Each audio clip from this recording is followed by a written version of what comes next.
Welcome to Manu Forti Ministries presents Common Genius, Uncommon Destiny. I am your host, Reggie Key, and today I have with me Nashon Jackson. Sean, what's happening with you? I'm doing great, man. I'm blessed. I'm grateful to be here talking to you, man. Absolutely, man. I wish that the people could have seen and heard what we just went through. We already had the party going on. We already been talking for an hour. And I was like, man, can we just go ahead and officially get started for what we were supposed to be doing today? But we already on a whole nother vibe. We already done encouraged one another, done prophesied, got the word. We already got a lot of stuff stirred up that should make this interview even more exciting than it typically is. So I want to thank you for the fire that you're already bringing to this and for being just lit, just on fire the way you are, because it's just going to make the next 30 to 45 to 60 minutes even better. All right.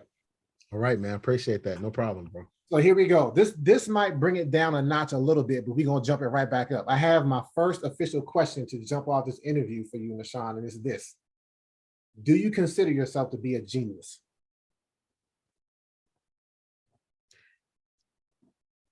That's a very interesting question. And why is interesting to me, because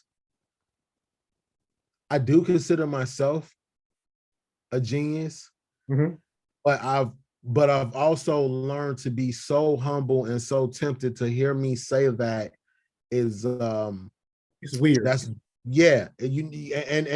and also one of the reasons that I can tell you that why I say I believe I am a genius, or I believe I'm a genius, because I've been told by a number of people that I respect in certain aspects of the things that I do that I am.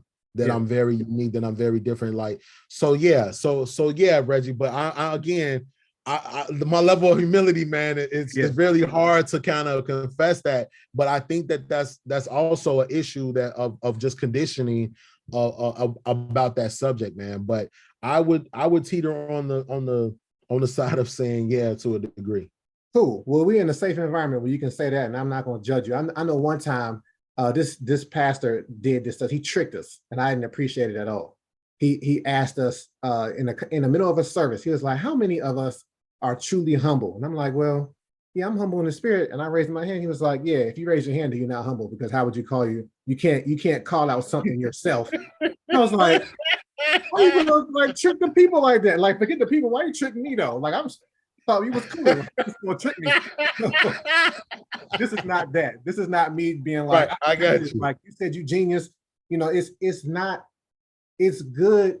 A lot of what we're going to talk about today is about self-affirmation, and the reason why self-affirmation is so important as a part of humility, actually, because many times when we think of humility, we always come from the perspective of don't think too highly of yourself. But when you know that you're made in the image and likeness of God, and that his spirit resides in you, the other side of humility and meekness is not thinking too lowly of yourself either. Absolutely. And I think this is the thing that I feel like a lot of us struggle with. We do. And also I call this when you're not being so confident in yourself is being guilty of success. There's a lot of people that are guilty of their success. That's how I frame it. And then that checks and balances again with being a humble is also very interesting to me. Like I've learned and seen my genius affect other people when I wasn't aware of my genius and understanding that was a gift, right? So it's really taught me a lesson to be mindful. And my mother always, when we pray over food, would be mindful of the needs of others, because someone else might be really desperately wanting that part of you that is a genius.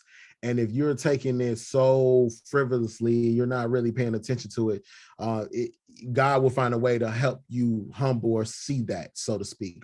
And that's where I come from about that subject. But you're absolutely right, man. It's really an eternal battle. It is, right? And because if it's one thing to do something by accident, a lot of us do things by accident, if we're being honest, and impact somebody. But how much more impact could you have if you did something intentionally? Like if you knew that you had genius on the inside of you and you were specific and intentional to release it to impact people for the better, you would impact people more efficiently, and you would impact more people. So the self-affirmation, in fact, is not even about you. It's about the people around you, right? Yes. Because you have to know that you have something to contribute and something of value. And as Black men, this is especially important because we're told if you can't self-affirm, if you can't answer to the title of genius as readily as you answer to the title of your name, then when somebody else, Sean, comes along and tries to put on a label that wasn't meant for you, that downplays who you are to make their world make sense. Hello, we're talking about prejudice and racism. Then if you don't know who you are and somebody keeps trying to put this label on you, eventually you may be like, well, maybe that is who I am. Man, I had a conversation with Linda Martin about one of the instructors who, if he saw potential in you, he would do any means necessary to push it out of you. And sometimes his tactics, man, were like, hey, if you keep doing this, you ain't gonna be nothing, or tell them that they're not nothing. And again, bro, when they got into high school, a lot of them had put on that hat. Mm-hmm. And I was like, wow. And I knew some of these guys as well. So that is very powerful of a statement that you're making. And I think that sometimes it's not necessarily other people putting that label on you. It's the other side of you internally that's doing it. And Reggie, that's one of the things that I've seen someone close to me battle is the fact that they are a genius and they want to provide that purpose and that energy for others, right? Mm-hmm. But man, the internal conflict of the self confident of affirmation is being attacked so much.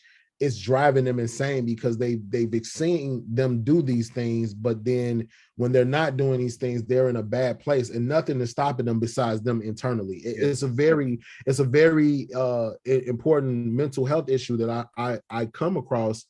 People that are geniuses, people that are great, people that do have something very unique that others don't have and others need to be exposed to. Yes, sir. The struggle is real, right? Right.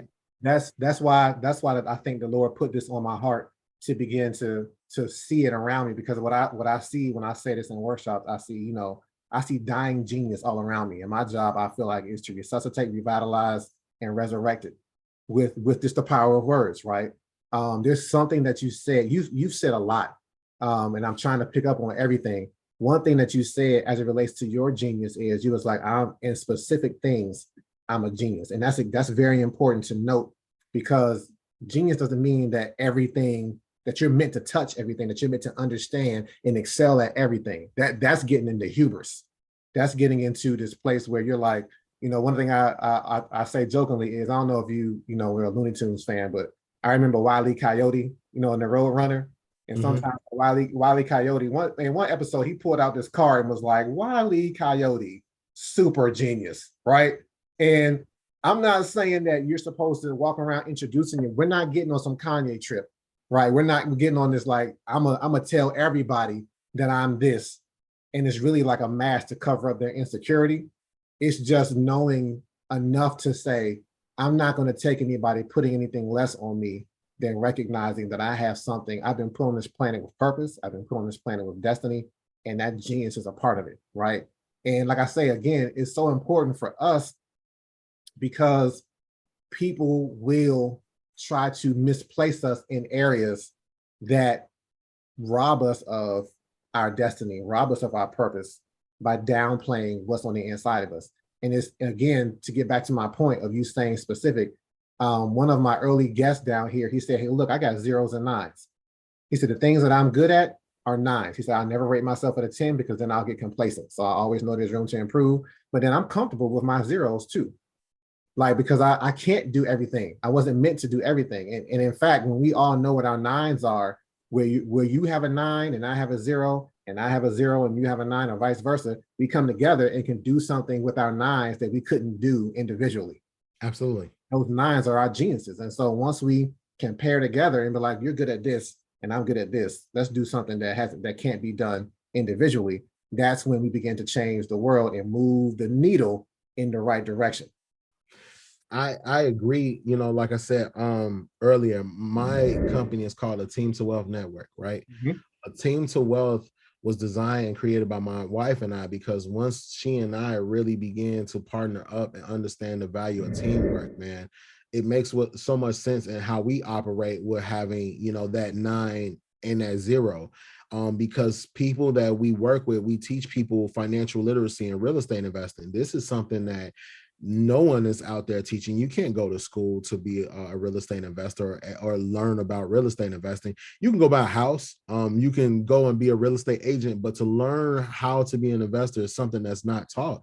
And so many people come from different perspectives of not knowing, but they're hungry. They want to know. They want to be where I'm at, which is full of knowledge and experience, right? And I feel like I'm going to always need to pour into those people, Reg, because these people are going to inspire. They're going to one day creep up from that 0 to that 3 to that 5 up into that 9, and then they're going to be able to go and help a person that's a 0 that I'm never going to be able to touch. I'm never going to touch them. And I've experienced this. This is the blessing and the excitement of working together and bringing things together, because all of us are social creatures. God made us to actually be around and with each other in order to grow and prosper, man. So I think that that's the most important aspect. And then you mentioned something else, Reg, that hit me, was speaking about specific things like you know, just because you can put your hands on it, man, that is a lesson that I've had to learn recently. It's because I've always put myself in a position where if I put my mind to something, I can accomplish it. Okay, yeah. And my wife has been the same way as well. But man, like when you're learning and you're experiencing different things, you can excel at something does not necessarily mean that this is the thing that you should be in. Yep. And my wife and I have both excelled at so many aspects of things, Reg, that have gotten me out of my comfort zone, but they're functional. But man, these are now responsibilities. Yeah. And now my genius is spread out way more than I needed to line up to be in. Yeah, you know, and again, those specific things, these are things that I've been aware of for a while. And now they're all being spread out. So now what I want to do, and my goal, is to pull those things back in. Yep.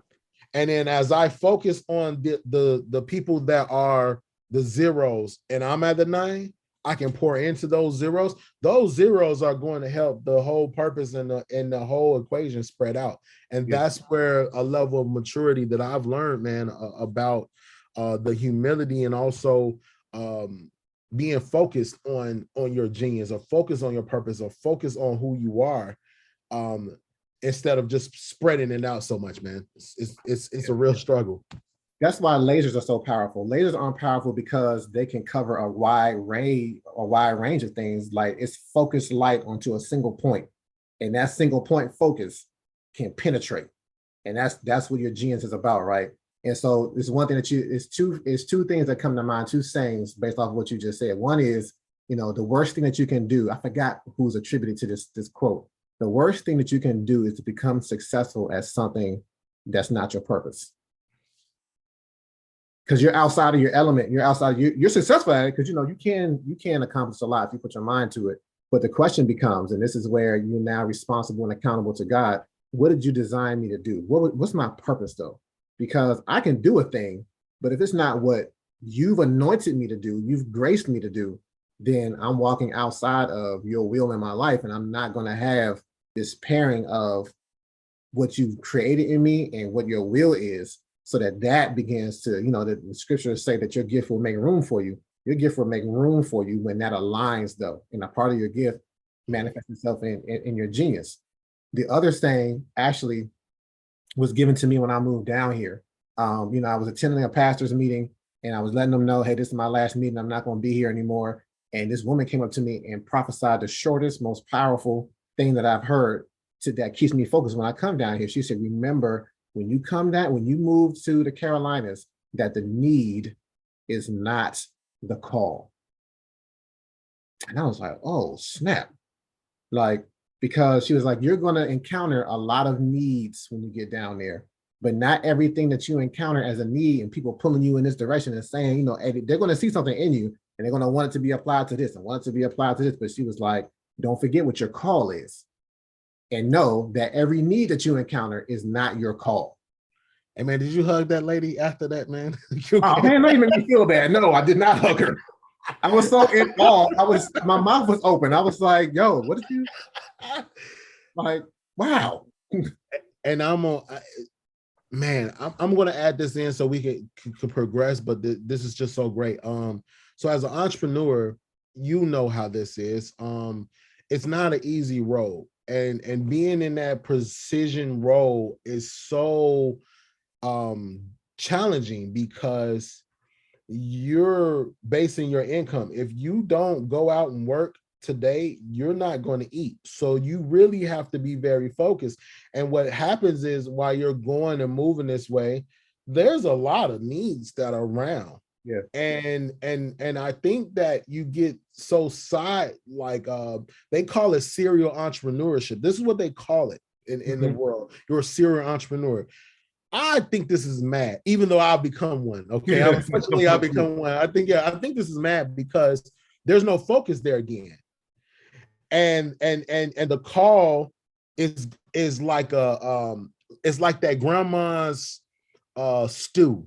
Like, man, this has to simmer, this has to cook, this has to be grown. It's that fruit, man. Like, it's that seed that has to grow overnight. But man, when you're like hungry or you're ambitious and the soup is not ready, I mean the stew is not cooked enough, man, I have to move at this pace. So I'll go and grab and take on all of these additional things that, oh my God. So I think that her expressing, someone telling you this is so powerful, Reggie, because others are going to tell you the opposite. Oh, you got to take care of your family. Oh, it's people. You need to. Jesus was there to help the children. Like you, so you're going to want to fulfill that need because you know that it's a need. Yeah. But man, that's not the calling. That's a powerful. It is. It's a good thing to keep in front of you. And even as I reflect on it with you, it's been told to me in more elaborate language with the Kingdom Advancement Center. Like, Larry Henderson, who is the head of that with his wife, Tiffany, he came to me one time because, when we started that church, the church is 10 years old now. And me being in the anointing that I wanted to get out in the community. And I was like, every time a community member or somebody would say, hey, we need this, and I would bring it back to the church. I was like, hey, we need to be doing this. The KC needs to be doing that. He was like, look at our mission and vision. He'd be like, that's not on our mission and vision. It's a need that the community has, but it's not. If we go and answer that need, we're going to be operating outside of our mission and vision. And he would tell me no.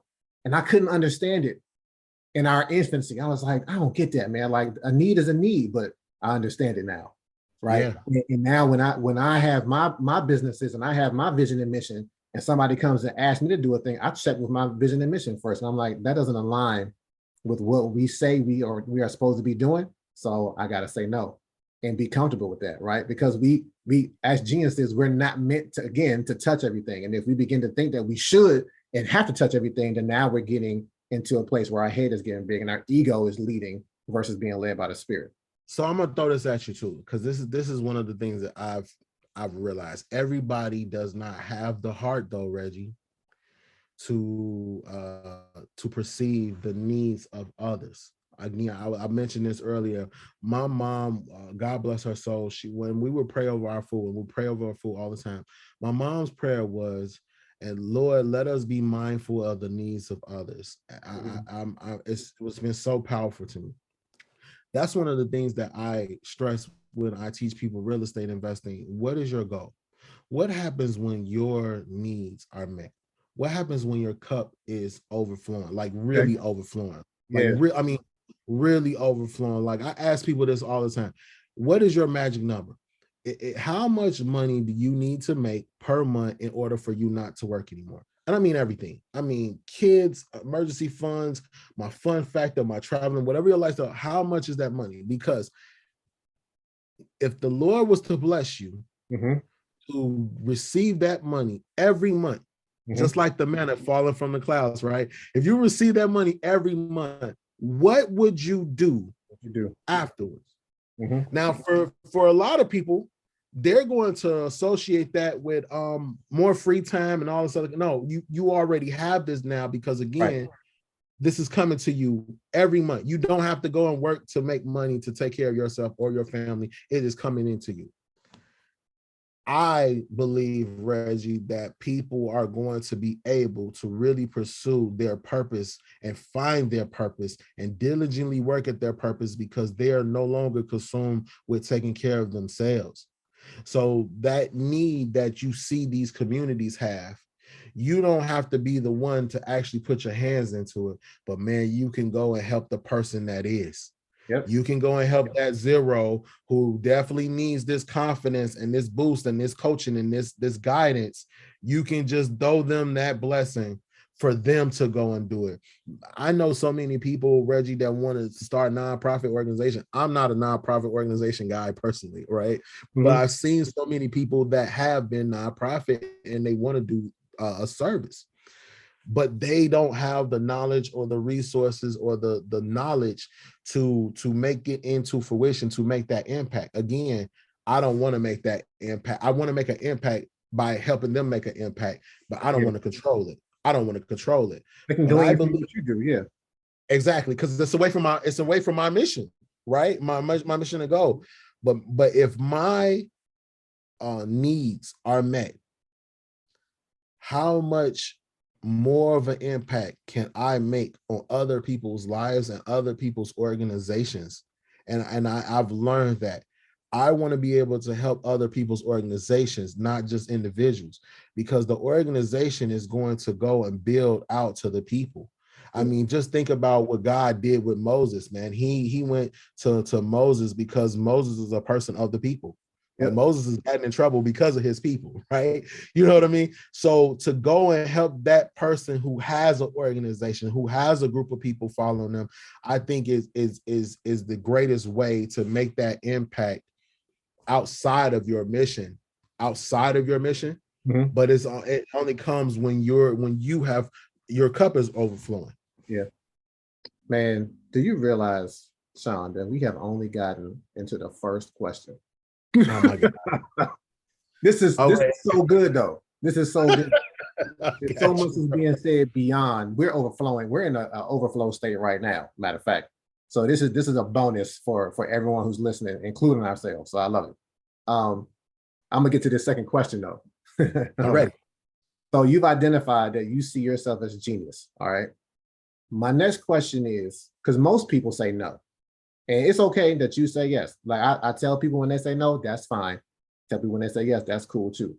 But something interesting begins to happen once I ask this second question. So we're gonna see how this goes with you.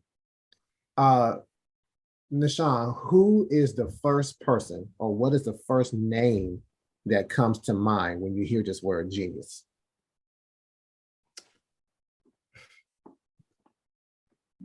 Unfortunately, Albert Einstein, just because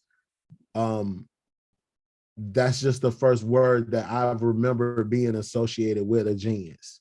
Now, it's interesting and it's fortuitous that you use the word unfortunately. Can you explain to me why you say unfortunately?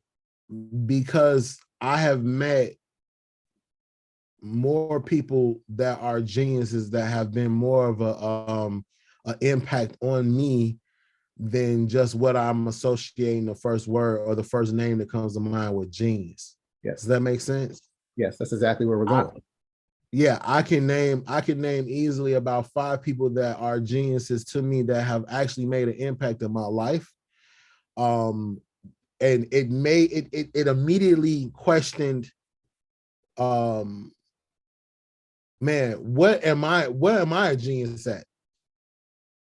You know what I mean? Like, what am I a genius at? Because I've actually seen it, and I've learned to admire that gift or that level of awareness. And sometimes I see it in people that don't see it in themselves as well. They're not going to label themselves as a genius, but to me, they fit the category. And see that, so again, several things, several layers that I want to get to in what you just said. Um, first and foremost, the reason why most people don't see themselves as genius is because of that name. He is the number one answer that I get when I do one-on-one workshops, when I do one-on-one interviews, when I do group workshops. He's the number one answer among any people. But I primarily talk to African Americans and minorities about this topic, right? And so Right. imagine this: if if you attribute genius to somebody that looks nothing like you, is it really a big surprise that you don't see it in yourself? Because the Not, person you see it with, you're like, that's Einstein. He's a physics genius. That's not me. You immediately disassociate yourself from this identity because of who you attribute it to and how you look. You have nothing in common with this person. You can't even touch this man. He's been dead for over 80 plus years, right? right. Right. What I like about what you said though is I know 5 people though that are geniuses. You know them personally. You can watch them and see what they do. You can interact with them and talk about what they do. And so that explains to me why you are informed to say, yeah, I'm a genius, because you're like, hey, I see you operating in it and I can talk to you. You look like me. I'm assuming the people that you see, you have something in common with them. And because you Unbelievable. have, you said not really? No, I said unbelievably. Yeah. Yeah. So because you have a commonality outside of genius, when you attribute it to them, you're also it's pointing back at you like, okay, because what you said was, well, Dad, what's my genius? When you see them operating in there, what's mine? And that's a different mindset than to say I don't have it. That To is. what is mine versus that dude got it. I don't have it at all. That's different. And so I spent a lot of time with these one-on-ones begin to teach me the people who said yes were the ones who identified their parent. I had a girl earlier this week, a woman earlier this week, identify her child. And I'm like, well, the child come from you. So the child come from you and you say she a genius, then I mean you a genius too. Right. And she affirmed it though. She was like, yeah, I see myself as a genius. And so this pattern is beginning to develop. And I think it's very interesting. And we're going to spend a little bit of time talking about Albert Einstein, because somehow, some way, no one ever wrote in a book or read in a book, Albert Einstein is a genius. It's just something that's been conditioned and programmed in the atmospheres of our learning that attributes genius to that and attributes genius to IQ, high IQ, and attributes genius to high GPA, when that's only one type of genius. Right. And that's the reason why I said I'm a genius at certain things, because and so I'll tell you the first genius I ever met in my life Okay. was my oldest aunt. So my grandmother was born in 1919 and she had 2 kids when she were like 18, 19 years old or whatever. Mm-hmm. So my oldest aunt and my uncle were 2 of the smartest people in the family, but they never finished school. I'm gonna repeat this. These is 2 of the smartest people that I know, never finished school, but they were huge readers. Okay. So my aunt, man, like when I was a kid, she was such this mean old surly lady, right? She didn't like my action figures because I'm an action figure guy.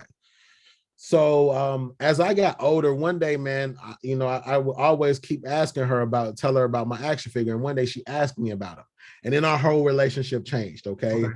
I'm finding out that this mean old surly lady has actually bought me action figures. I'm like, I wonder where this action figure came from. My mom's like, oh, your Auntie K bought it for you, right? Yeah. So Reggie, my Auntie K is the only person I've ever met in my life that would sit down and watch Jeopardy, a show that we all know you have to be a very in tune, very in tuned individual in order to understand American history, literature, all of these aspects of what the Jeopardy Agree. are. Oh, okay. My aunt, man, she would watch it every day. I would see my aunt answering the questions before anyone else, before they press the button. And she's right. 97% of the time she's right. I mean, I've watched this for years of watching her. One day I told her, why don't you go on the show? And her perspective was like, no, you have to be something. There was a reason that she would say that she wouldn't go on the show. But to me, I'm like, there's no way she's not going to walk away with the 20 or 40, whatever $1,000 that you win from Jeopardy, because I'm witnessing her do this. Yeah. So now I'm asking my grandmother about my aunt, like, hey, she was like, oh, she was always smart. They just didn't decide back then. You can decide to sign yourself out of school at a certain point in time, but she would read books. They both was always like that.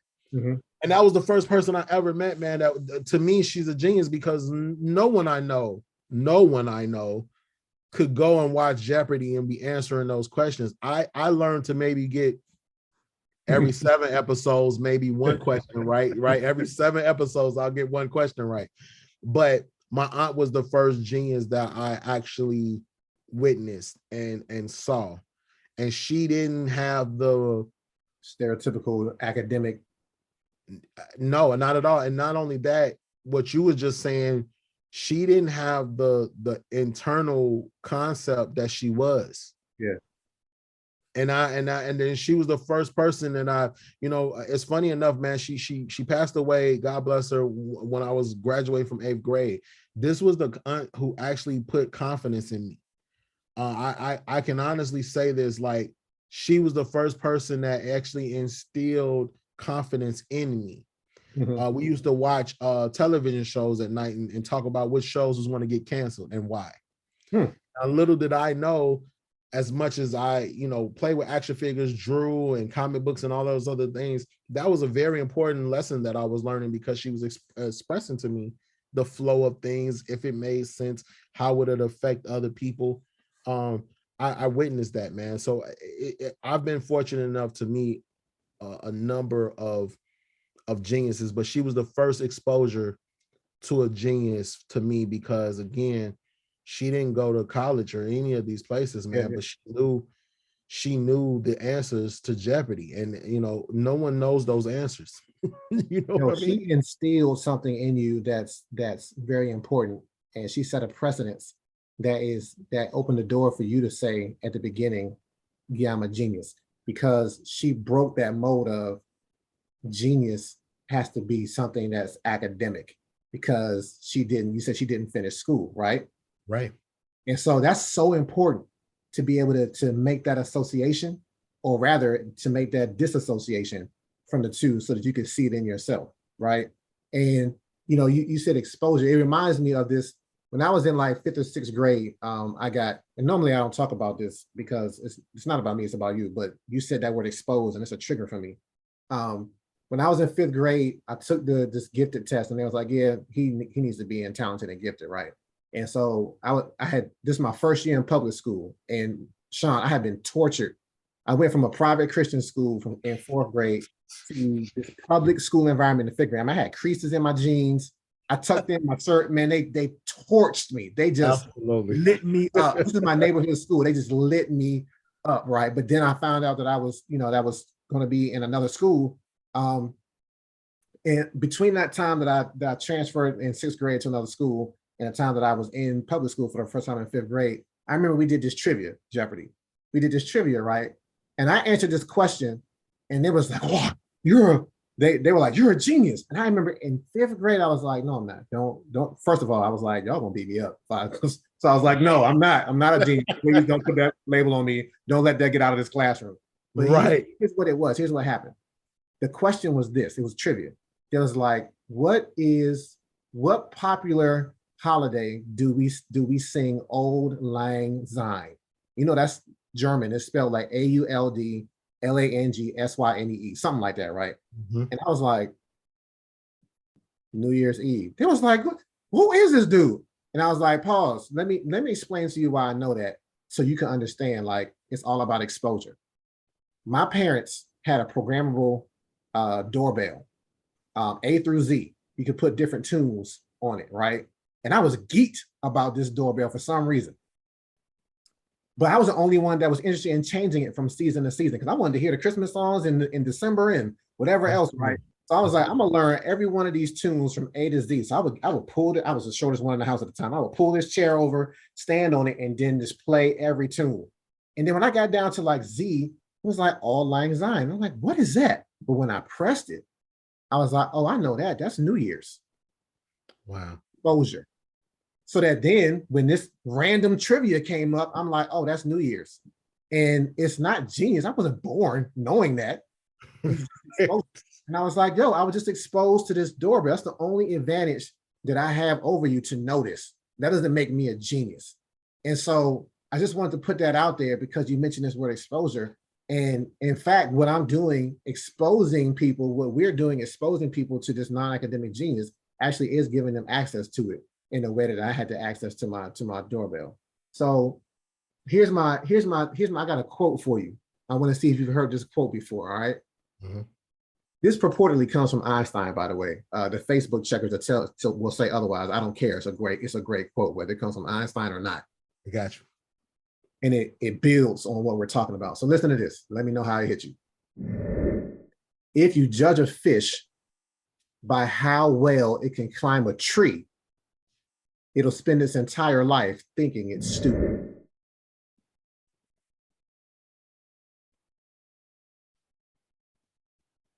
If you're judging a fish by how well it can climb a tree. So you never heard that. It's going to think, no, I have. Okay. I've heard it before, but I never thought about it. Like someone never asked me what I thought of that. So how are you internalizing that? Like, think about what the context of what we're saying. I think, first of all, it's a fish out of water, right? Yes. Okay, and you're judging it. So this means that you're telling the fish, yo, you ain't a fish because you can't climb this tree. That's the first thing that's happened because you're judging the fish. Yes. That fish, 90%, if not higher, are going to believe they're stupid. 90%. If someone's judging you, I think 90%, or they're telling you, because you only can get judged when you know that you're being judged, right? It said judge. Mm-hmm. That fish is 90% of those fish are definitely gonna think they're stupid, even though they can breathe underwater, even though they can survive in all kind of conditions, even though there's a lot of wonderful things about the fish. But you're asking a fish to do something that is not natural for them to do. Not. So I'm going to use one of your words that you used earlier, because you said there's a lot of things. There's a lot of specific things that fish can do.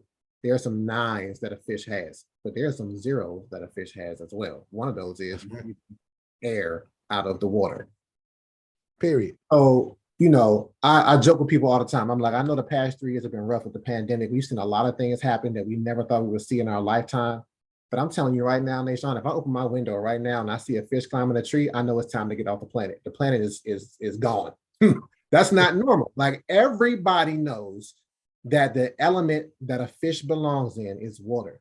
Elements were created, fish were created by God to function in water. Right? They have fins, gills, scales. They're streamlined to fit in water, to swim, to function at a high level in water.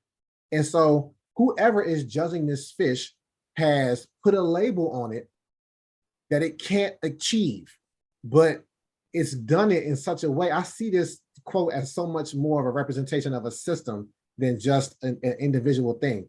Like, I see a person that is coming by and saying like, hey, look, this thing needs to climb. I don't care what it was designed to do. It needs to do this in order for me to consider it to be a success. And so one of the first things that I like that you said in your response to this is that thing is a fish out of water. Like, literally, we use it as an expression, which I'll touch on a little later. But what's going to happen to fish if a fish stays out of water for too long? Oh, you're going to die. It's going to be a fish fry. Like, it's going to die, right? And what did I say earlier? I say I see dying genius all around me, and I feel like it's my job to revitalize, resuscitate, and rejuvenate and resurrect the dying genius around me, because I keep seeing people outside of their element. I'm sorry. Go ahead. I don't want to cut you off. And that's important. because if you know if you know that God has made everybody here with a purpose, with a gift, with a genius, every one of us have it, and you see people are so broken mentally, eternally, because of that label, because of the judgment. It's a horrible thing to watch, man. I come from a family that really it's not really the support is there, the love is there, but they don't believe in the genius in themselves. So it's not an environment for a genius to grow and flourish. I've seen my little cousins who I've put so much time and energy to save their genius, because I know the system that they come from is a genius is an environment designed to kill genius. Genius killer. It is. I think our school systems. I think our school systems. I think our country's philosophy of capitalism is designed to kill genius, because I guess natural order, man. You need to have control over it. It's really an interesting aspect. I'm not going to go too deep in that, but I am going to specify that I think what you're doing to help people see, discover, and utilize their genius is a great purpose to have, Reggie, because it's dying around us all the time. It's one of the saddest things for a person like me. I'm a creative too, and I think being creative has something to do with genius, because you're creatively solving a problem or creatively looking at something from a different perspective. There's something, in extra creative inside of you, but it's dying around us due to the messages and the labeling and the judgment of society and what's there. It's constantly dying, man, and it's in really minorities specifically, I feel like. I think it's squeezed out of us. I think just as a minority, and just that word minority in itself, Sure. You don't see the examples. Again, if I wish you would have asked me, when you think of genius, what minority genius do you think? Well, you of, shouldn't have right? put a label on it though, right? Like, yes, that's the point I'm making. This is the very point that I'm making, right? But I think if I identify, if I give someone an ability to identify something that is foreign to them, something that they don't understand, if I at least guide them in a direction that kind of help them identify what genius that looks like them, that they can relate to is, I think I can maybe help guide them a little bit further to unlocking their genius. Because when you think about the word genius, we've just been conditioned, bro. We've been that label, that system has been put over us, and it's generational. It's generational. It's become really a generational curse in the lives of a lot of people, because of these limitations that we have. I saw Devotion yesterday. It's a story about Jesse Owen. He was an African American aviator in the 40s or 50s, like after the Second World War, and he was being interviewed at one point, and they were like, "What's it mean? What does it mean to you to be in the position that you are and to be?" And they were trying to get him to say Black aviator. He's like, "No, I'm an aviator." And they were trying to get that. He's like, "No, take that off of it," because he's like, "You're trying to marginalize me." He's like, "I'm an aviator, period." Right. We shouldn't have to put this extra indicator on it for it to be validated. I'm an aviator, period. I'm a genius, period. Like, who comes to mind, period. But the thing of it is, like, to your point, we tend to think of people who don't even look like us until we're prompted, like, no, specifically. And this is what I'm gonna have a chance to do this in February, where I'm gonna name a bunch of inventors that we've never heard of, whose things we use every day that are African American. Absolutely. We got to stop naming the same 5, 10 people in Black History Month. The names that everybody know and everybody know what they've done. It's more that we don't know. I wrote a poem about it called "Watch the Invisible Man," because it's like we're watching with the contributions of so many people who have gone nameless that are African American. But Absolutely. I don't. I want to take it there, but I don't at the same time because this is not about a race thing. But Absolutely. at the same time, it's still an issue, and it's still a thing that we do have to acknowledge. So continuing to talk about this fish out of water concept, right? You mentioned the school system, and I'm so glad that you did because I have an example that I'm going to use in a little bit that gets into just how damaging this can be, and it happens to be on minority young men, right?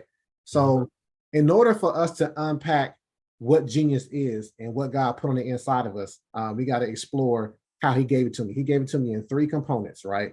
And it's a combination of your passion, your talent, and your purpose. And I got to pause for 1 second because I also have to say this: what the world calls genius, the Bible calls the mind of Christ.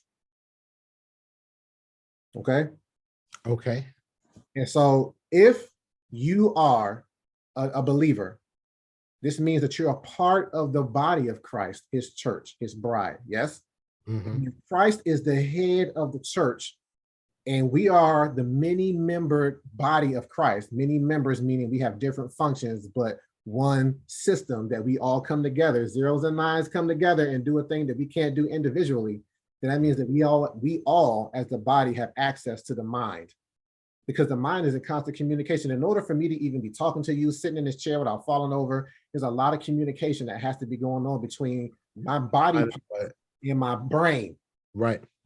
in tandem for it to work. And so that means that my pinky has access to my mind, is talking to it right now. And there's a part of my brain that's specifically designed for this pinky, which means this pinky has a brain. Mm-hmm. And so that's how I look at genius, right? The mind of Christ that is for believers is an indicator of the genius that we have that's common amongst each of us. Okay. I'm So following. having said that, I just wanted to set that kind of precedent because I think that's important. Let's get into this passion piece, the first part of this 3-part equation that God gave me. What comes to mind, Sean? What words come to mind when you hear this word passion?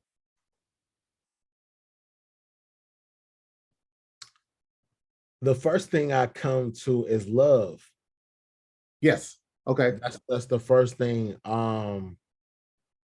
Joy, which is an emotion. Joy comes.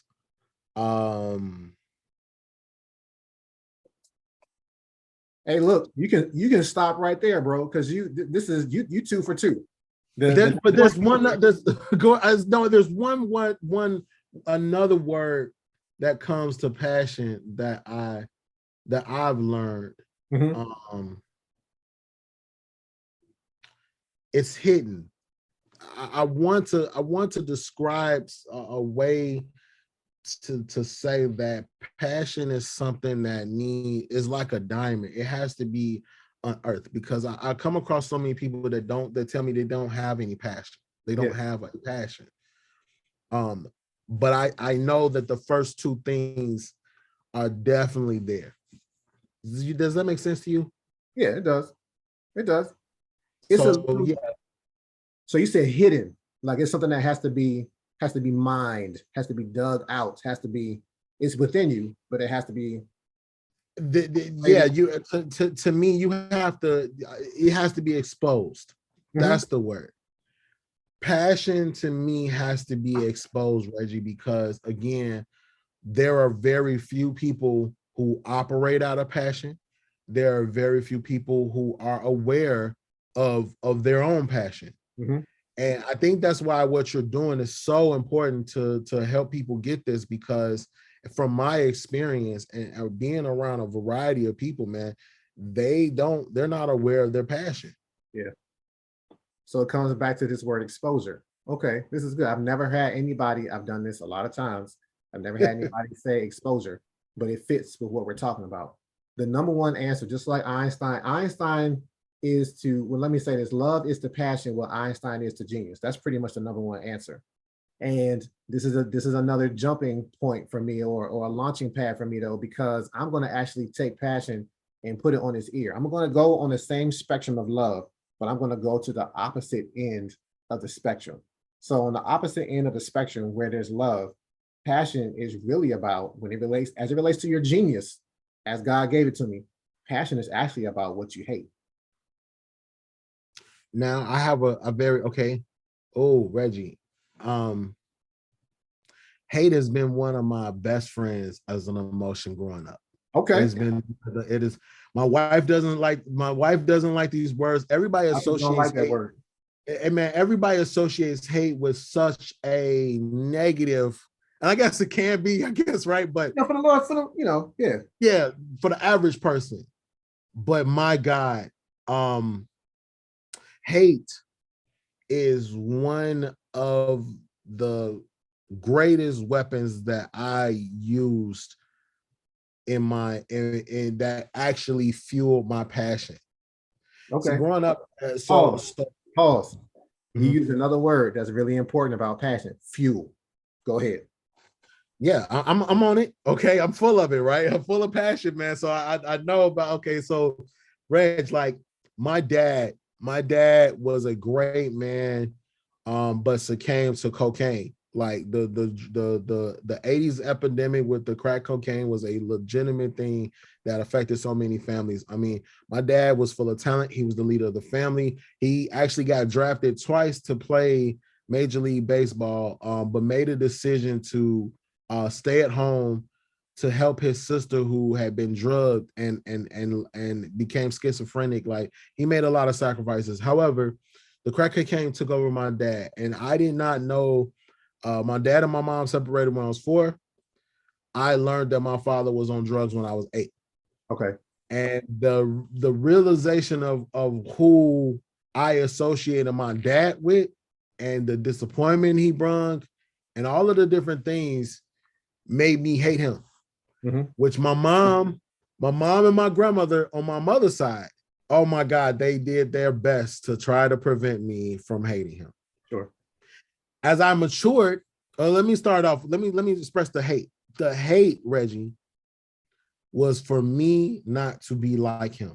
Yep. Oh, period. Mhm. I mean, I'm not going to do drugs. Yep. I'm not going to drink. I'm Mhm. not going to lie. I'm not going to do all of the things that I see that he's done that have caused me pain. I'm not going to do those things. Now, Yes. it took me over 20, more than over 20 years to finally understand that I didn't necessarily hate my dad. I hated the demons that he could not fight, that he could not win.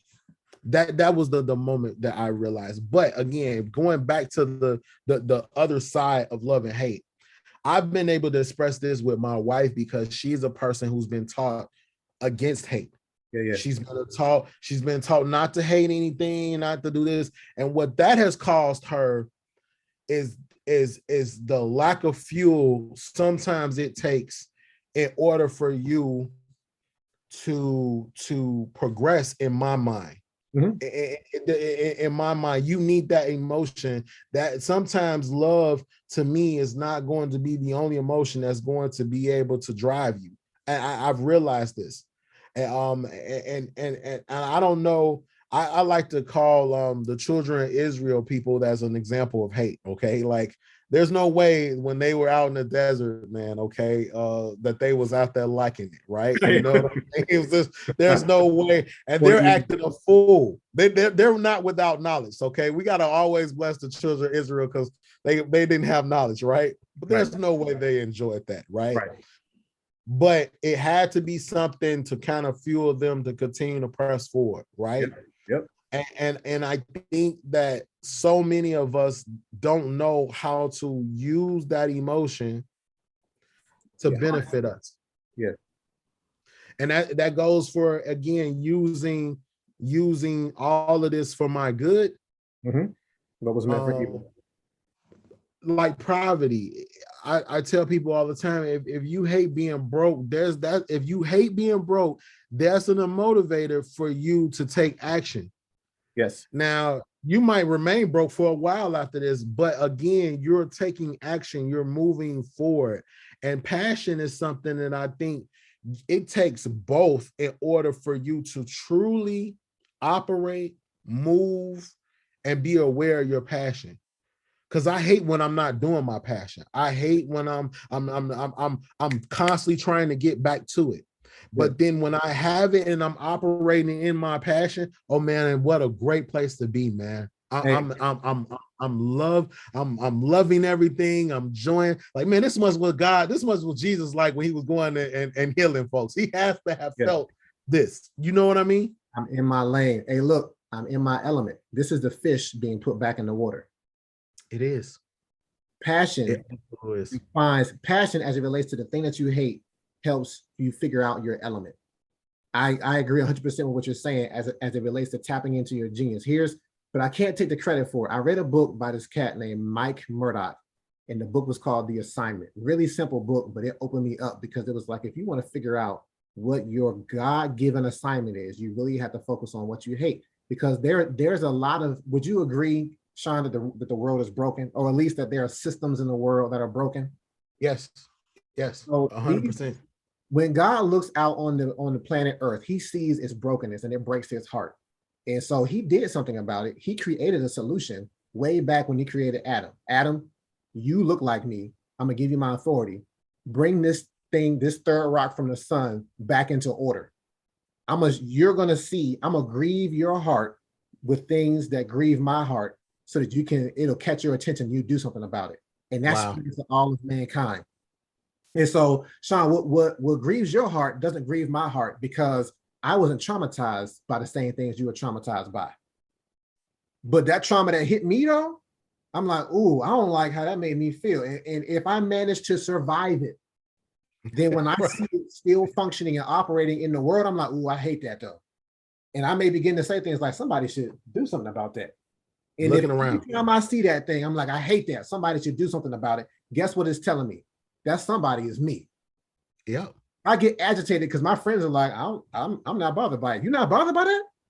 Like, they shouldn't be. Their trauma is someplace else. Their passion is someplace else. They're getting their fuel from someplace else. And that's okay. Because Right. once we tap into it, we're like, ooh, I hate that. And I need to do something about that. Then now we have the fuel in our tank that's gonna, it doesn't matter how big the system is, it doesn't matter how it's like David and Goliath. David heard this giant talking smack. He's like, he talking this about the God that I serve. Listen, man, this is the greatest part of David that no one realizes. And my wife and I was just talking about, who is this guy? Who is this dude? Who? You gotta tell Janae, like, David hated Goliath though. David hated that dude. He was like, who is this cat that's, you know what? I got something for you. I'm gonna be right back. And While walking up towards the crowd, bro, everybody else is scared and paused by this. he's been talking trash for 40 days. David come on the scene one day. He's like, I've had enough of this. After one day, let me get after him. And he was driven. It didn't matter how big he was. It didn't matter the statue of the giant versus him. When we get matched up to the thing that we're meant to address in this world, the broken system that grieves God's heart, and he gives us a portion of his heart to grieve ours too, it doesn't matter how big it is. You're like, I'm taking this thing out. My wife likes to say, like, how do you eat an elephant? One piece at a time. You will address this massive thing, and it won't matter if you chip away at it in little pieces or if you lop it off like David lopped off Goliath's head in one strike. You won't care. You're like, I know that I'm going to get at this thing, and I'm gonna move this joker. I don't care what it takes. I don't care if you pay me. I'll do this for free. Right? Man, and that's what you do, your passion. And this is one of the things that I stress to entrepreneurs. And if it's any entrepreneurs and people that are out that are going to start a career or a goal on your passion, this is so important to understand. Right. Your passion, you need to be in control and understand exactly what that passion is, what that goal is, and stay focused on that.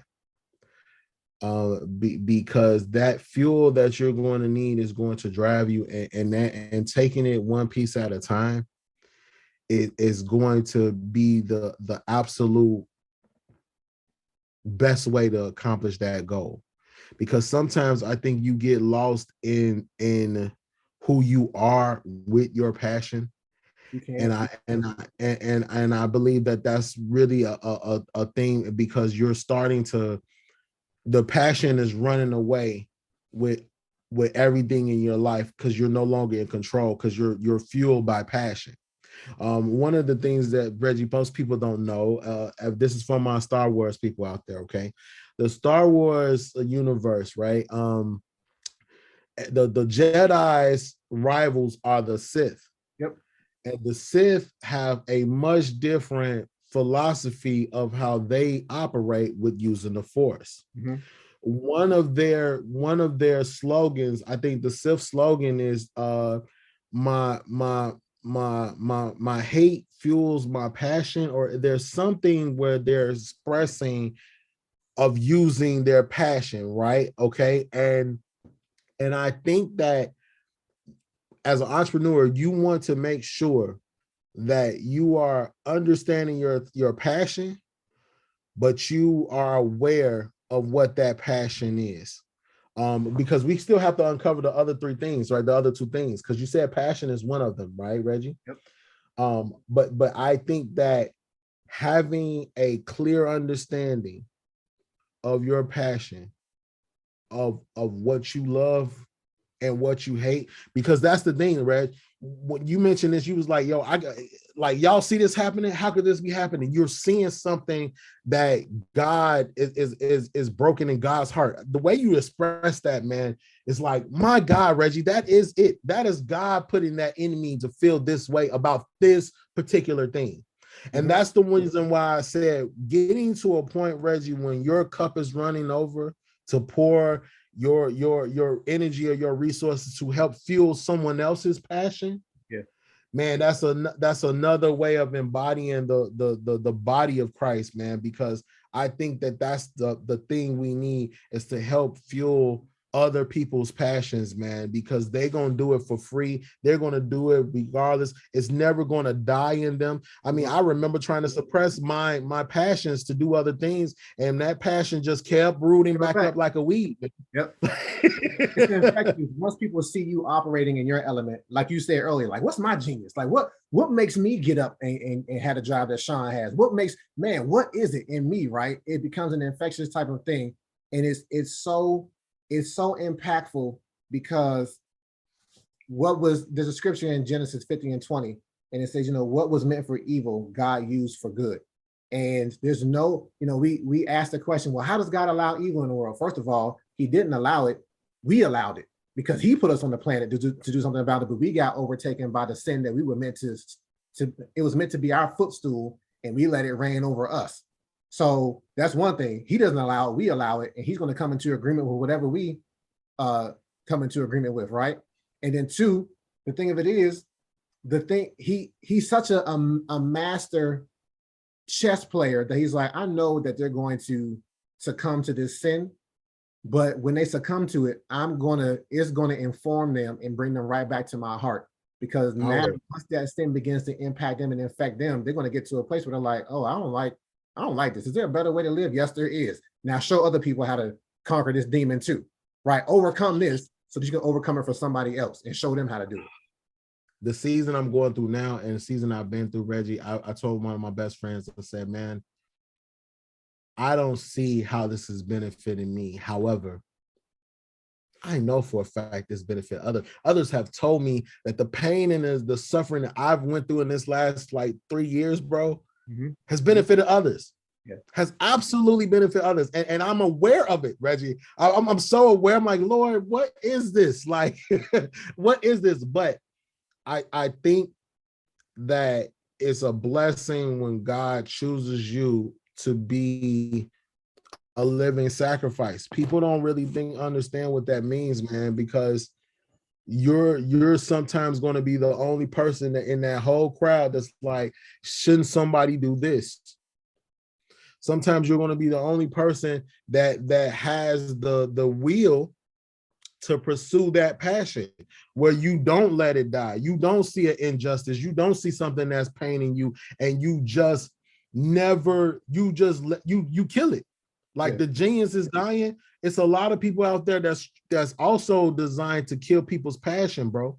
Oh, you want to, you there's no money in this. You can't do this. You should do that, blah, blah, blah. I think that the blessing of having people like you who are out helping people discover something that is in every one of us, Reggie, but a small percentage are aware of it. A small percentage are aware of it. The world won't stay broken if every one of us knows that we have something to contribute to it, because we keep attributing genius to people who are dead. Einstein been dead for over 80 years. I know, man. So we keep saying he's genius and looking at the world around us is broken. Like, why we think it's still broken? The world is still broken because we looking at somebody else like that, somebody that's long gone, like, well, they had it and we don't. Like, okay, I guess we just short. We just supposed to just suffer and just, you know, keep living, keep having a life where we exist versus being driven to do something. And that'll drive us into our old age. We'll be working this thing out until God calls us home, and we'll be content. Like, you know what? I am not going to be satisfied until I see this thing vanquished. And that's the, you know, you mentioned there's passion killers. We talked about genius killers earlier, and there's passion killers. That's what they try to do to David. They try to discourage him. Like, man, what are you talking about? Like, his brothers. His brothers. The brothers. Right? Hey, man, go back home, bro. Like, you know what I mean? Go back home, bro. Like, well, I'm just supposed to be getting some sheep, man. Go back home. You know what I mean? But the crazy thing is, it was his experience as a sheep herder, a shepherd, that said, hey, look, I've been killing lions and bears guarding my dad's sheep. Like, I know what to do. Give me my slingshot. And see, here's where we start to get into the talent. I'm getting ahead a little bit. But it's so important, just like it's important for us to not take on labels that we were never meant to, it's important for us to not take on talents that aren't ours. God gives talents to his people. Sometimes we look at somebody else's talent and get jealous and try and do what they do. That's what happened with David. Because you know what King Saul's first reaction was when David said, I'll kill him. He was like, here, take my armor. Yeah. David was like, nah, don't give me that. I'm good. And you know, and that's nah, you a full grown man. I'm 13. I can't fit that. I'm gonna get you going out there messing around with this thing that I'm familiar with this slingshot and those 5 smooth stones. Give me that though. And watch. And you know what? Saul's reaction to the David uprising is of every person I know. Okay, I don't think anybody that was Saul is going to have a different reaction of you know, later on the story. But one of the things I think that you mentioned about David, that most people don't. I had to read David. My middle name is David, and I had to read. I started reading the chapters in David because I didn't know what they were, and I hunted all of the chapters about David. Right, so that was the one thing that made me realize that David understood God was with him beforehand. Because again, I don't know if people know about the wildlife, but bears and lions are the most terrifying things to run into in the wild. Yeah. And for him to be a boy and killing these things that are apex, okay, show him that he was already, that God was on his side, because everybody else is terrified of these. They didn't say a wolf. They didn't say a wolf, man. They said lions and bears, right? Like, I didn't even know they had bears and lions in them. Did they import those? Like, you know what I mean? So I think that's important. And I'm gonna bring this one thing up before we move to the next question, because a lot of people have been, his name has been in the media. Kanye West, yay, right? Mm-hmm. I didn't realize this for a long time, that he wanted to be a rapper. Yeah.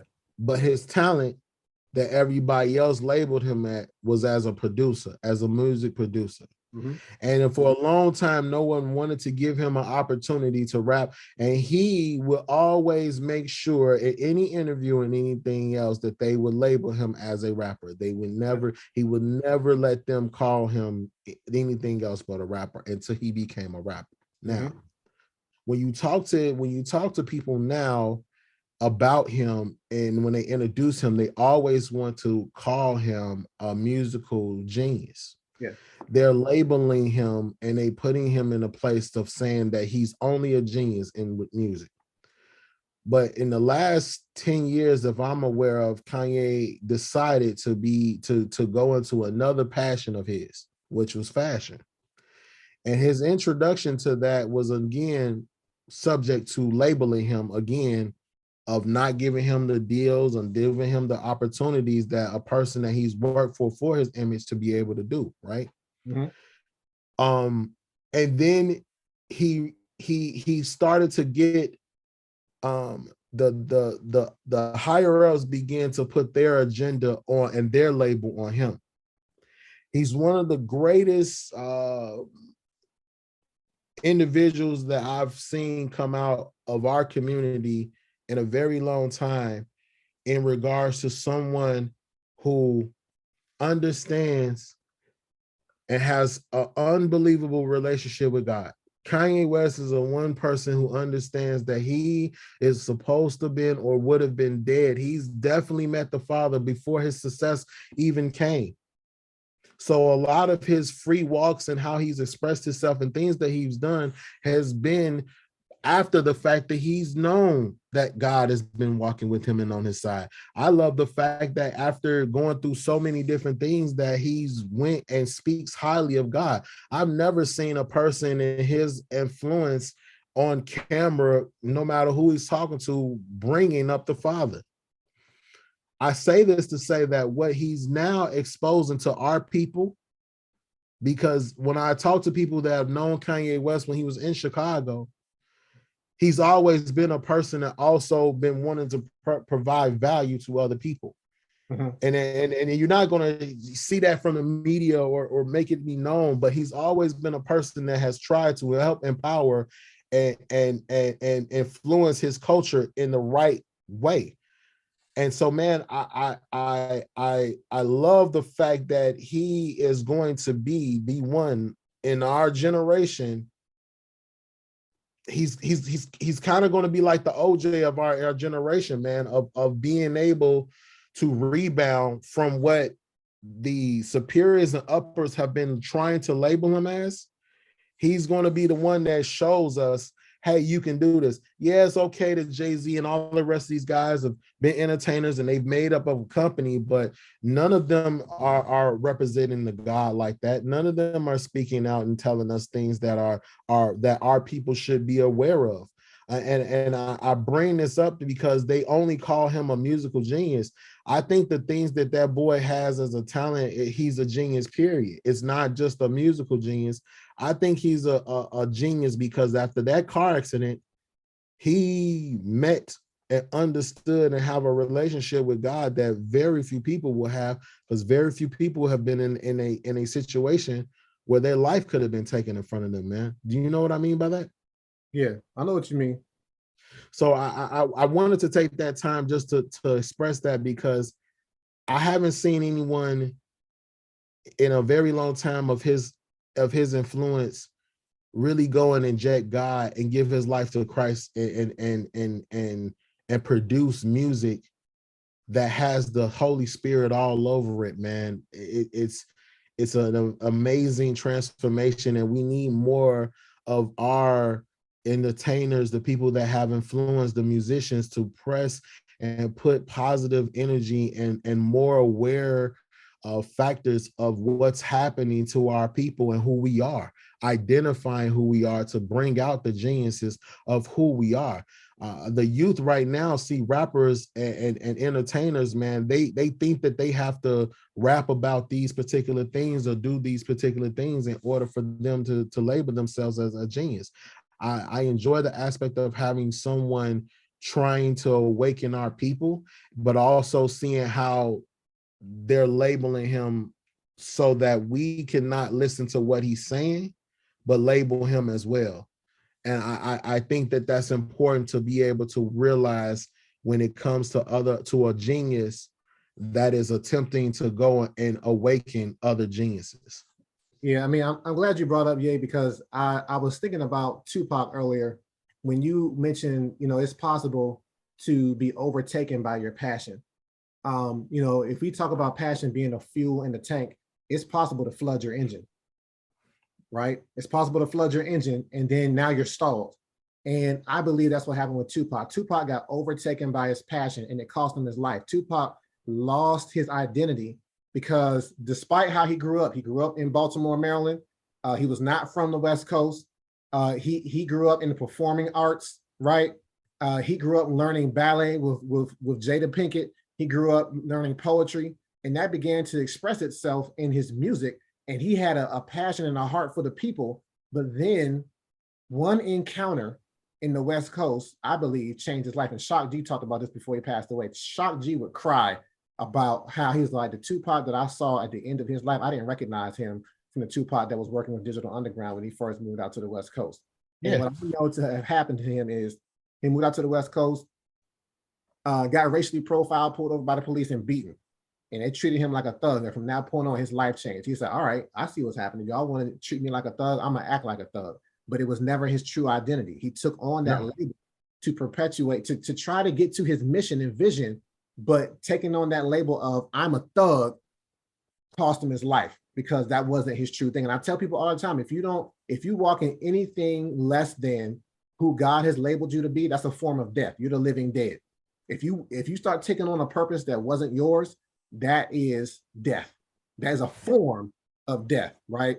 And so I see Kanye's passion, but I feel like his tank has flooded. And he's in a very precarious situation right now where he has some understanding, but that understanding is there's no checks and balances to where he is right now, so that he's flooding his engine. And I think that he's in a dangerous place because his passion has now, I believe, like his genius is kind of unchecked. And because he spent so long trying to prove himself to people who would discredit him, that now he's driven to prove his genius in aspects that I personally don't think he was never intended to be in. And to throw his hat into arenas that, and by the way, this is a red hat, but it's not a MAGA hat. I just want to make that clear. That was a no, man. It's funny. I saw one of those hats. I thought about recently buying one just to see the reaction because he did that, right? But yeah. He's doing all these things because he's like, y'all reject me, so I'm just going to do stuff that I don't care about rejection anymore. And he shouldn't, and we shouldn't, but not at the cost of I'm gonna put whatever out there and just go with it just for the sake of going with it. Like I think that rejection, when it's not properly handled, drives our passion, but then it perverts our passion. And I feel like that's what we're seeing with Ye right now. Reg, I think so. Just with him in regards to his passion, I think that happened right after he got his dream girl. I think that was him during that time. But I really believe that his exposure to the elites had exposed him to be able to describe things like, bro, we're from Chicago. That's one of the things that Ye is a Chicago guy. Mm-hmm. If you a real Chicago dude and you're a real stand-up dude, once you get to a level of understanding the game, no matter how bad, no matter how good or how great that game is, you're not going to allow anyone to change or alter what you know and what you're about to share with other people.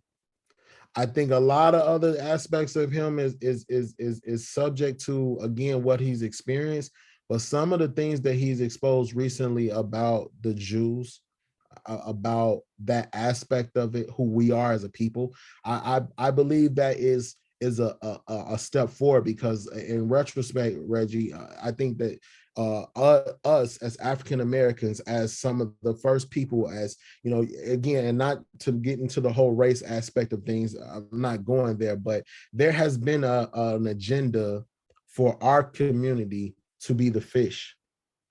We have been transformed into being the fish. We have gone back to to Pharaoh, bro. Like Pharaoh is no longer the embodiment of a Pharaoh. The Pharaoh are different systems that are now in place in regards to us, to making us some of the greatest creative geniuses that God has ever created, for us to sit back and think that we're dumb because we're not mastering the ocean. When we come from, we're thinking about trees. We're thinking about climbing trees. We don't fit into the And system. so I think that we need more people exposing us to what we can, what this Black man has been able to do that other people can't and would not do. So that's how I kind of, that's my perspective of him. And I kind of understand that passion aspect, but I've seen a lot of I've been a motivating fan of his. That's the reason why I can say that. I've been able to see myself in a lot of his aspects, of a lot of his ambitions, and some of his music has definitely been fuel in my mindset to get me through a certain thing, because some of the things that he's experienced from being on the south side of Chicago, man, is definitely an experience that I've had. You know, you mentioned something about that identity of passion and an identity and talent, right? Mm-hmm. Those influences, man, are very, very interesting. I mean, Biggie Smalls was never in the street life. I heard that the conflict between him and Pac was Pac had become associated with all of these guys in the streets and gangsters, and Biggie image was that, but he was never one of those guys. You know what I mean? Yeah, that's what I mean. But at this point in time, you can't tell Tupac he's not. Right. And I think that that's the separation, and what that system is. What that system is designed to do, and the enemy is designed to get us not to know, to lose track of who we are, to pervert that passion, and just what you said, to pervert that passion in a way that is not meant to go and help the body of Christ. Because all of this is really designed to service and help others people. We can't grow without each other. We can't be successful. We can't become millionaires. You can't become a millionaire without providing service to someone. You can't grow. So I think that our passion is definitely one of those things. And moving on to the next subject with our talent. Our talent is the other aspect of growth that, again, is being killed, because there's an agenda that's being put out to put a cap and a invisible ceiling on us.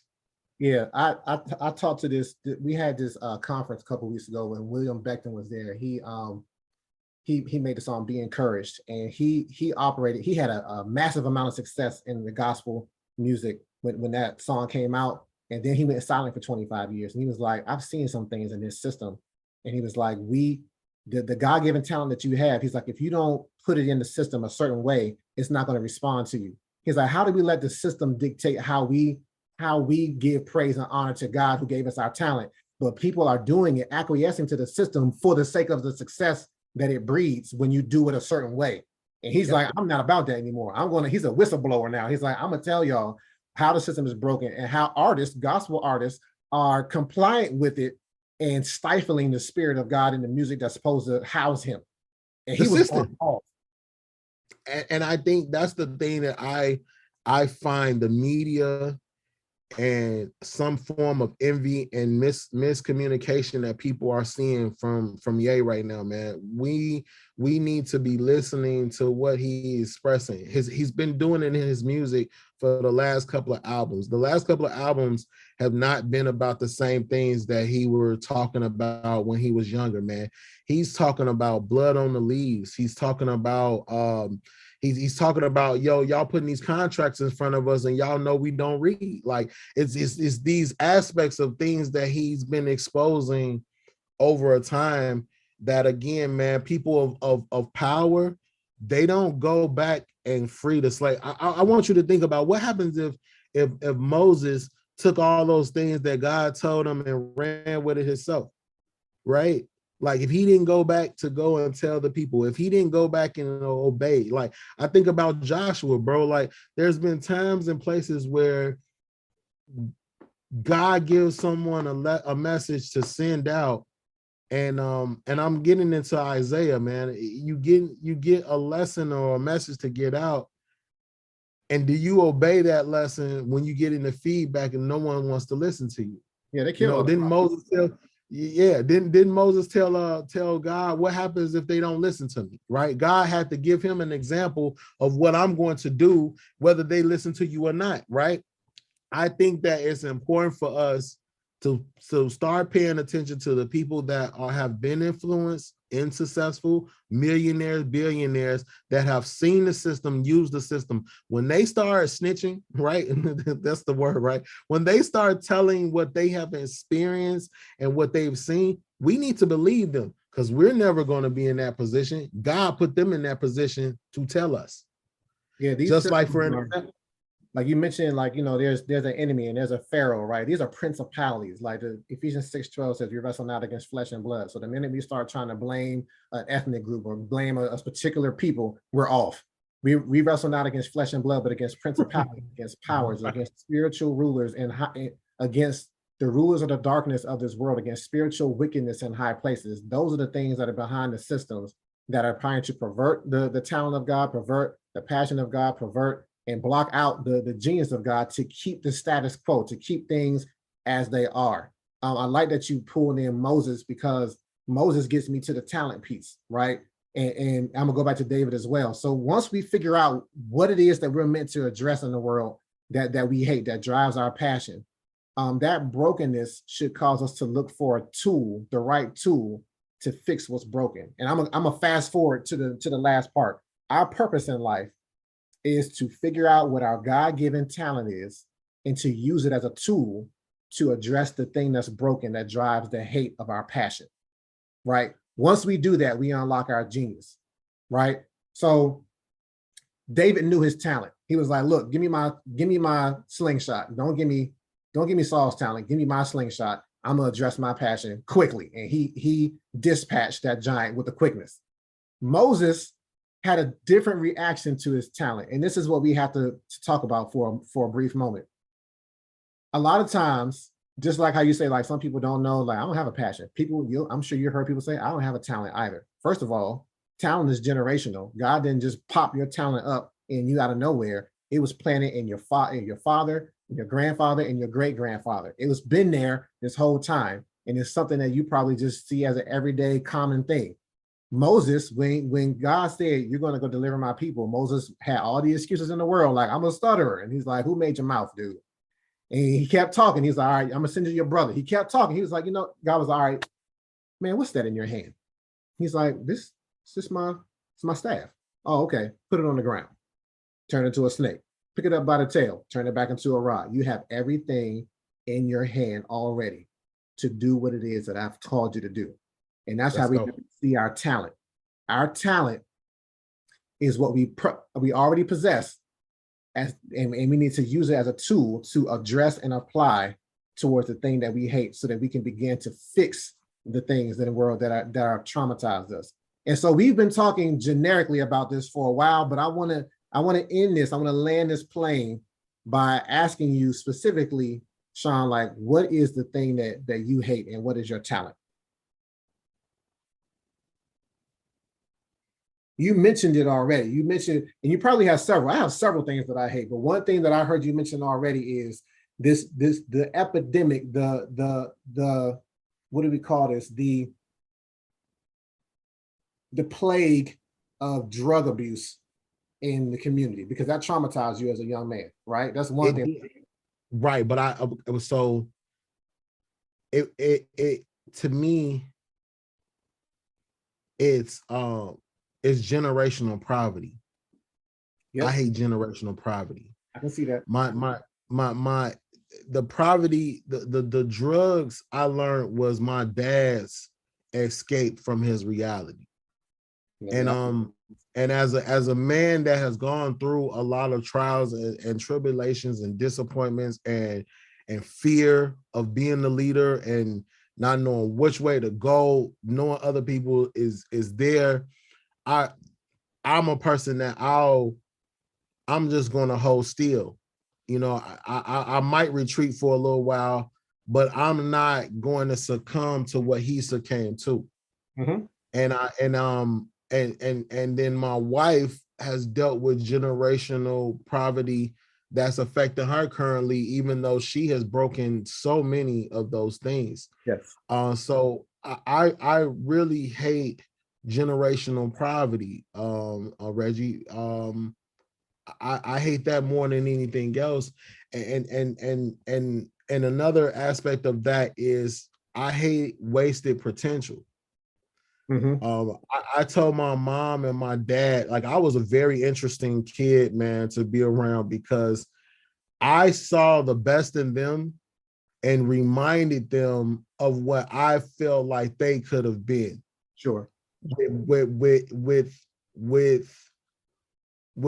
just a different mindset, or just a different choice, or a different thing.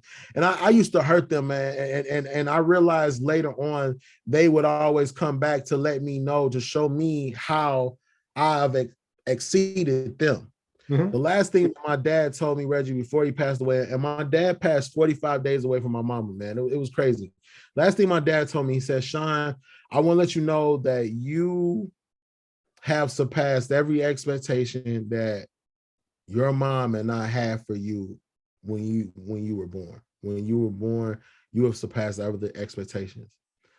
Reggie, my hate for those things are important, and then my talent is generational. The old folks call it the gift of gab. That's what the old folks call my talent. It's really communication. It's Mm-hmm. really communication. That's my talent. Now, I had seen my talent from a variety of my family members, because they're trash talkers. Like, trash talkers can be, Yep. that's the word, right? But then my aunt, Stanley's stepmother, my aunt had this dynamic personality. And she, anywhere she went, she could just create a conversation, and people and all of my family members had it, but I saw it specifically in my aunt.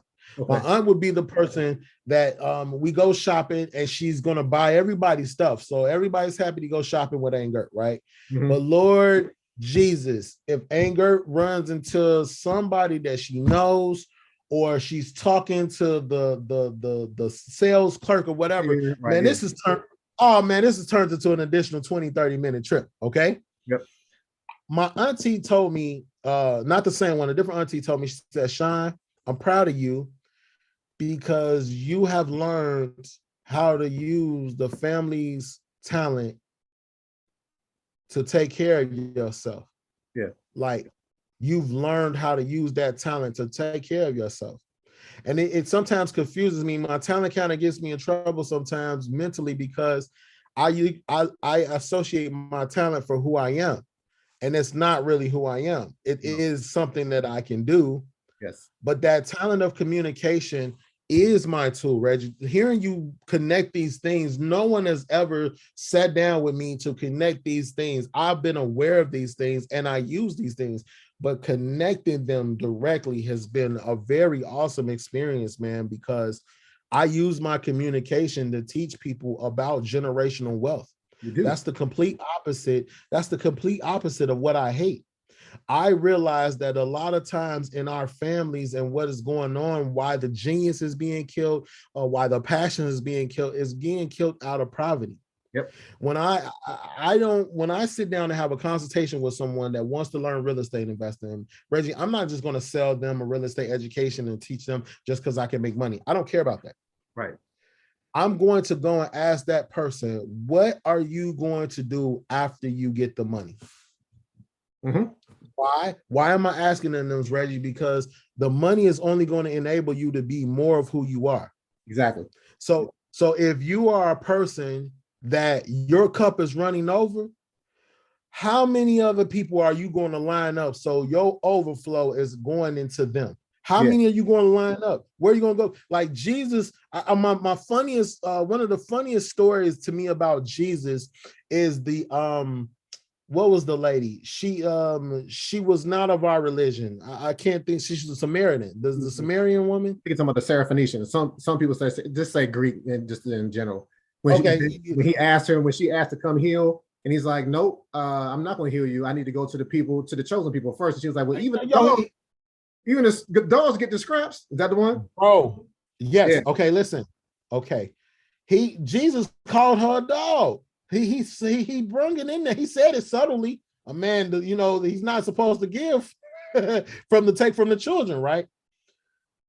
I thought that was one of the greatest experience and stories of Jesus in that situation, because that woman is letting him know, I know who you are.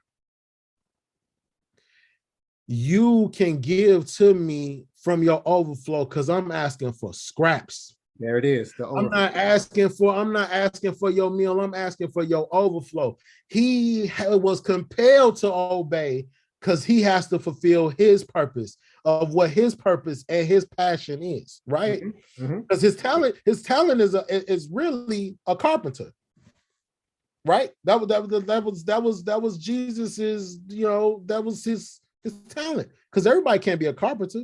You know what I mean? Like I think that understanding your talent and being able to have a passion, but conquering the generational curse of poverty, Yeah, allows people to have nothing but that focus on them. let me say this Because though, and when I feel like you're getting to this point, and I think it's so dope. If you don't talk to somebody and figure out what motivates them when they get this overflow, and show them that this spirit of poverty is operating in their life, they will continue to operate in the spirit of poverty when the overflow comes, and still won't have any money because they'll just keep spending it on frivolous things. I've seen it, Reggie, I've seen it. I've partially experienced it myself. Sure. It is a real perspective to understand, because again, we come from it. This is a system that was already in place before I was born, before my mother was born. So being the first person to break away from it, to be aware of this, has been also challenging, brother, but it's been so fulfilling when I'm able to influence somebody else. This young man I'm working with now is 25 years old. I helped him do his first real estate deal. Okay. And we shot a video, and he told me how happy he was that I had took the time not to scam him, to have patience with him, and to educate him on something that he has been thinking about for a very long time, because he's been trying to escape the poverty mindset, the Yeah. poverty system. And so getting that overflow, Reggie, and finding out the communication, using my ability to communicate. I've been grateful for every job or every position I've ever had that also helped me understand that talent, because I could have easily told you my talent is in arts, Could have went in there. visual art. You could have. I could have went there. And and that's the thing that actually molded me to want to get into movies production and screenwriting, because I realized my people are not literary people. They're not going to pick up a book, but they'll definitely watch a YouTube series. They will definitely watch a Netflix series. They will visually watch it. So if I can get my messages and my influences through motion, through media and through entertainment, I am able to go and create another a pillar, another form for someone to get exposed to what's possible for their passions, for their talent. And I think that's what we should be doing with one another, is exposing each other's, rerouting out and finding these things. I tell my wife all the time, if you're struggling with something internally, it's going to stay there until you get it out. You have to talk.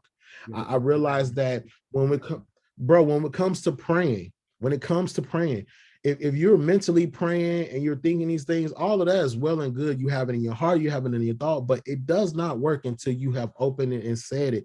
And that scripture that you just gave me, I just took a picture of that, man. That was my confirmation. I've heard parts of that. I've heard like parts of that word, man, but never really saw the whole. No, and it's just giving me confirmation. So, Reg, I think that exposure, communication helps a person understand what their passion is.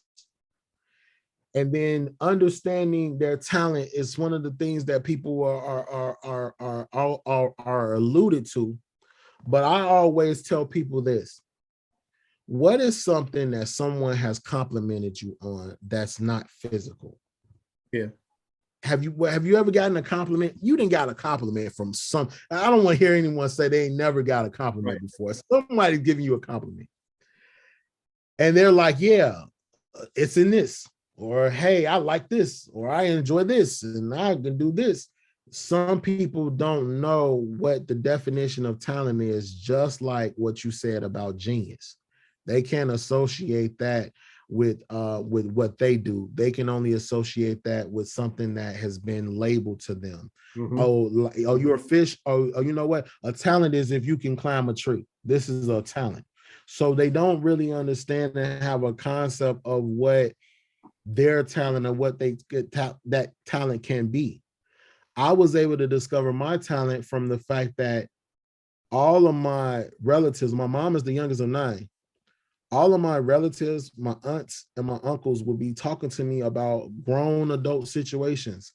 And all of my cousins are like, "How do you know this?" And I don't know why they're talking to me like this, but my family has told me, "Sean, you've always been a kid that can hold a great conversation as a kid." Like, we've never seen a kid that you can just feel comfortable with having a full-fledged conversation, and you're practically a baby, and you understand, you're asking the right questions, and you're giving advice based off of what you perceive.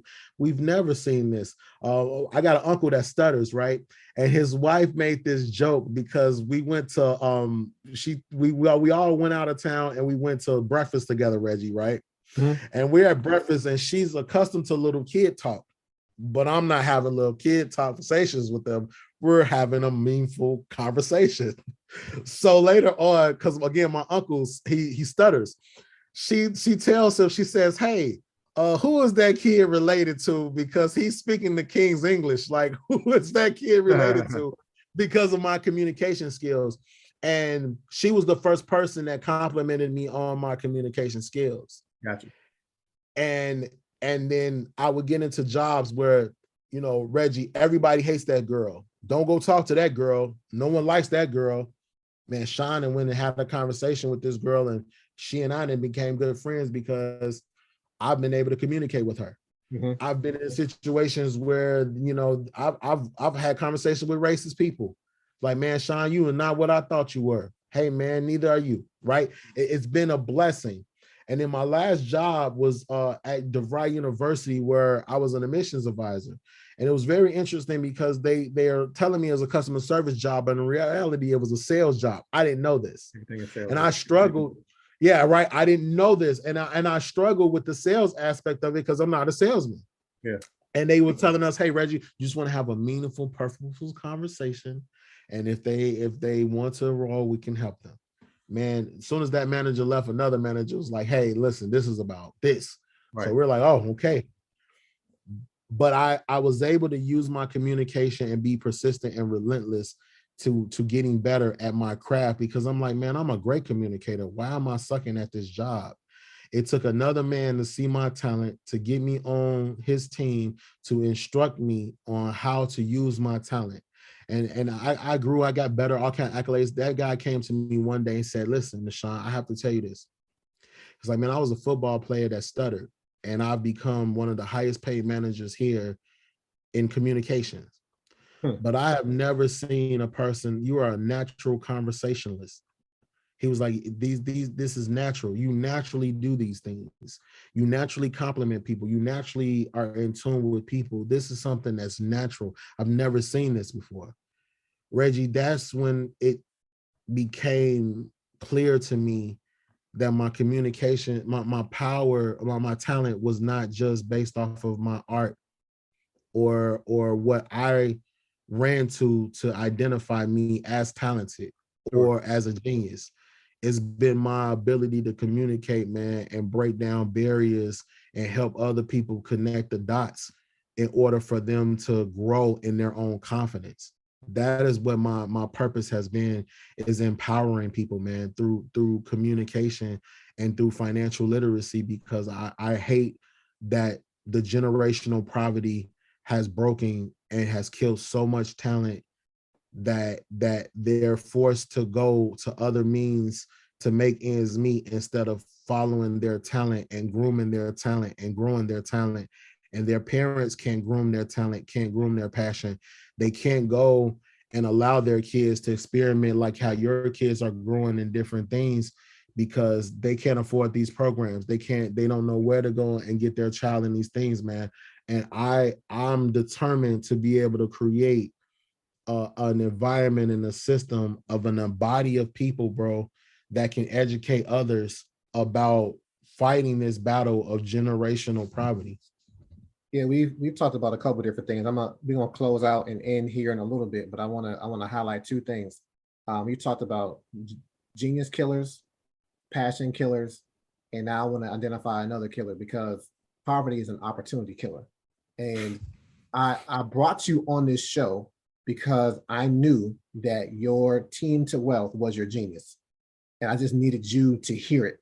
And like, I knew based off of how this thing plays itself out, that this hatred of poverty, generational poverty, was going to be at the root of what you do.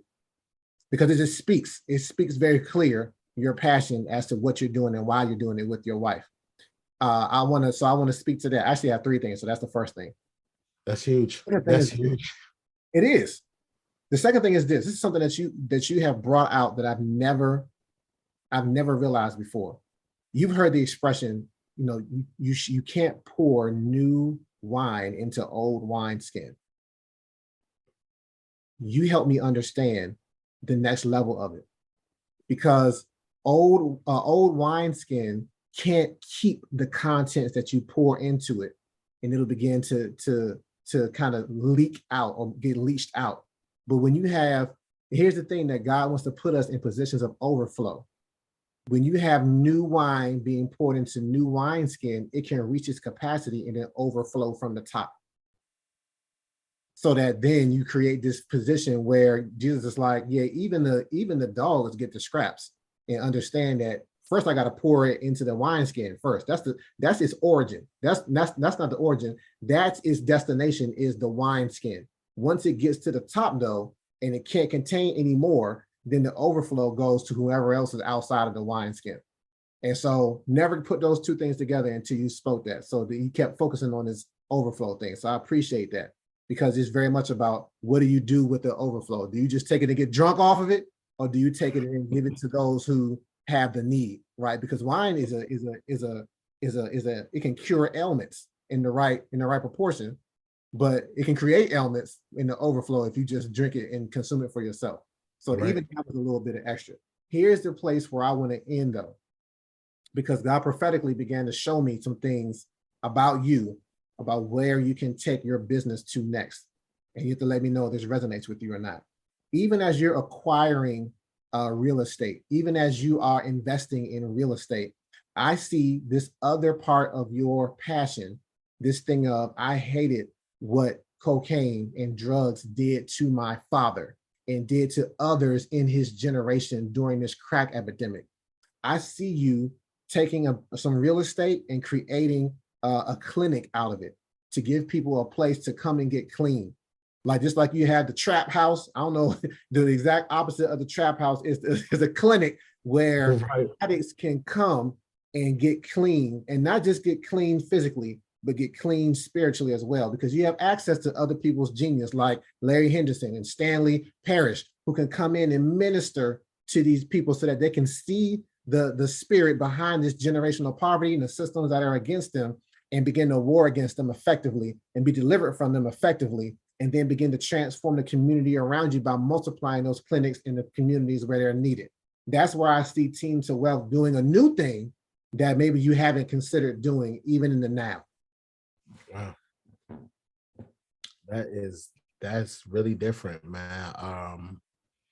My wife has been talking about her friends coming up with these homes for people who need it, like women, something about people in need of homes. And I've been against nonprofits for a long time, Reggie, just because I've always felt that nonprofits have been more predatory than any other businesses to me, right? But I've also seen people who operate nonprofits that have been very impactful to the community. And, you know, I was just having a conversation with my wife about my dad and the effects of him.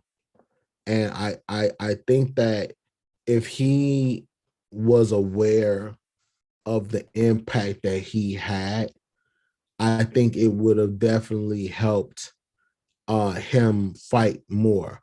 Because I've come across with men who have been addicted to cocaine that got clean, that was a part of their life, and they're motivated to that. I never really considered and that's something I've never ever considered. And then funny enough, I was driving past a place, man, not too long ago. I was like, man, I remember my dad was in that rehab and they were tearing it down. And this is really a very interesting dynamic, because I remember this place because he took me there. I met people. We went to go get food, and then he took me to a baseball game that they had sponsored or was there. And again, you know, the things about my dad that I greatly appreciate, Reggie, was the fact that my dad, Reggie, are you still there? Yeah, I'm still there. The things that I appreciate with my dad was the fact that he taught me how to be a gentleman. He taught me, you know, so many different values of things. And I realized how many other fathers succumb to the drug addiction and how it goes from them using drugs to abusing drugs. And hearing you say that to me, man, that's something I've never really took in consideration of doing. But Man, the whole time. I know, man, this is value. And I want to thank you for your time, man, for choosing me to do this interview and this conversation. As every experience I have with you, Reggie, and I know that if I have this experience, other people are having this experience. You are a wealth of of of of of prophetic, empowering energy, thoughts, ideas. It's very refreshing to be around someone who is constantly giving as they're receiving. And I as a speaker, as a leader, as a person that is of influence in certain aspects of things, I know how difficult it is to have someone pour back into you while you're pouring out so much. So it's really refreshing to have conversations where as much as I'm giving, I'm receiving as well. And it's been that way since I've met you. I've seen other people receive from you as well, and I've seen you gain from others as well. So it's a refreshing person to have to have known you, to have a communication with you, to pray with you, to see your praying powers, and also seeing the influence and impact that you're going to continue to have on people, man, as you journey through your purpose and fulfilling your purpose. Because to this conversation of leaving you, I've left with a lot of impactful things that are definitely going to be implemented into my awareness of who I am, of what I want to do, how I want to operate. And those things are including my passion and my talent, man. Like those things and my purpose. So again, thank you again, man, for this opportunity. I'm very grateful, and I hope that I was able to impact you and others that's going to be listening to this. Guys, stay faithful, stay relentless, and stay focused. Those are the three things that I can tell you that have been a blessing for me, and I pray that they can be a blessing for you. So thanks again. Amen, man. Hey, look, the way that you've impacted me is not even on film. The way, like I said, the hour that we led up to having this conversation, that meant something to me. So thank you for pouring into me. And again, we're talking about pouring and overflow and new wine skin and new wine. Like all this has been happening all around us since we started today. So look, man, this has been amazing. This has been wonderful. Thank you for your time. This has been Manu Forti Ministries presents Common Genius, Uncommon Destiny. I am your host, Reggie Key, and this has been my genius guest, Nashon Jackson. Sean, it's my uncommon cue to see the genius in you. Thank you, brother. Appreciate it. Thanks for joining us for this week's episode. Make sure you pick up the book, Common Genius, Uncommon Destiny, by my dad, Reggie Legend. Available on Amazon and at inkwellspoken.com.